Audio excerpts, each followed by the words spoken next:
only April of 2019, and I don't know about you, but I'm already sick of the same refrain from 19 or is it 20 Democratic candidates for president. That refrain is big money needs to be taken out of politics.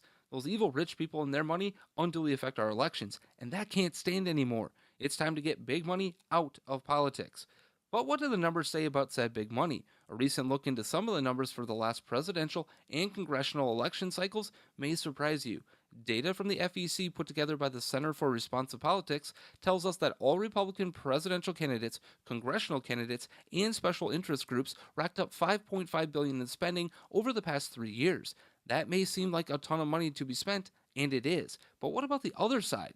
Well, let's just take a look at one arm of the Democratic propaganda machine, the New York Times. It took in 6.6 billion in revenue, or 20% more than the entire Republican machine did in the same time frame. Heck, all federal candidates, political parties, and special interests combined to spend 6.4 billion per year between 2015 and 2018.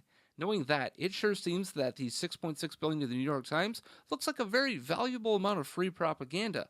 That's to say nothing of Jeff Bezos owning the Washington Post, Salesforce founder Mark Benioff owning Time, and Steve Jobs' widow owning The Atlantic through her Emerson Collective social justice organization. All three of those are progressive Democrats, and they own three of the most influential media outlets in today's politics. Tell me again who has more of a chance to influence an election?